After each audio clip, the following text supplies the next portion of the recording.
Une entrée en guerre de la France est-elle possible courant 2026? Alors c'est ce que nous rapporte le Canard enchaîné qui nous explique que le ministère de la Santé est en train de mobiliser les hôpitaux pour la guerre. Sur ordre de Catherine Vautrin, les hôpitaux doivent se tenir prêts à accueillir des milliers de soldats blessés en cas de conflit armé généralisé en Europe. Le Canard a mis la palme sur des documents internes demandant aux agences régionales de santé de préparer les soignants à un possible engagement majeur. Alors ça vient de documents internes, ça veut dire que c'est quelque chose qu'il faut extrêmement prendre au sérieux. On voit qu'aujourd'hui la situation politique en France est complètement à la ramasse, mais surtout ce qui est inquiétant, c'est le fait que les États-Unis sont en train de se désolidariser complètement de l'Ukraine dans ce conflit entre la Russie et l'Ukraine et que l'Europe se retrouve aujourd'hui dans une situation d'isolement total. Ce qui est quand même super ironique quand on sait que les Européens ont expliqué qu'ils allaient isoler la Russie et donc tu t'es pris le boomerang dans la gueule. Aujourd'hui, c'est toi qui es de plus en plus isolé. Alors venons-en à cette histoire de guerre. Il faut savoir que Volodymyr Zelensky ne veut absolument pas lâcher le morceau ni négocier avec Vladimir Poutine. Ça, c'est une chose que l'on sait. Maintenant, on est au courant, il y a eu des déclarations qui ont été faites, que ce soit du côté des Européens, que ce soit du côté de Volodymyr Zelensky, et ce qui est sûr, c'est qu'il ne veut pas négocier.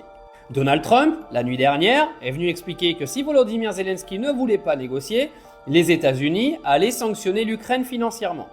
Alors on se retrouve aujourd'hui dans une situation où les Américains qui ont provoqué cet envahissement de l'Ukraine par la Russie se désolidarisent complètement de l'Ukraine via Donald Trump, et donc tout le monde est isolé.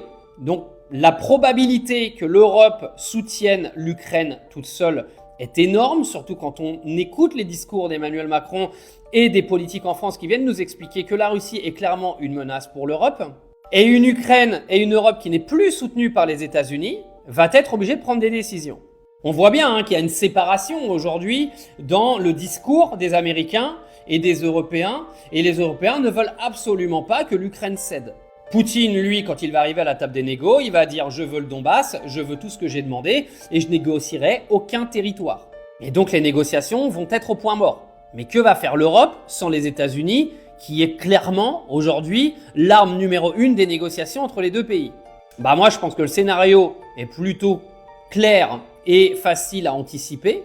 L'Europe va se déclarer en état de guerre contre la Russie, parce qu'aujourd'hui, l'Europe pas protégée par les États-Unis va être obligée d'expliquer à ses populations que sans les Américains, la Russie est un réel danger pour les territoires européens. Et Macron pourrait clairement déclarer un état de guerre courant 2026, lui qui a annoncé il y a maintenant une dizaine de jours, au micro d'LCI, qu'il enverra des troupes de toute manière à la frontière russe pour protéger les intérêts ukrainiens. Et que les autres pays de l'Union européenne suivront quoi qu'il arrive.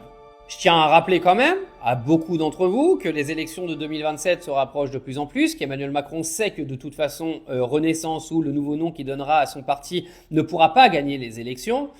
Donc une entrée en guerre ferait en sorte de les reporter. C'est possible.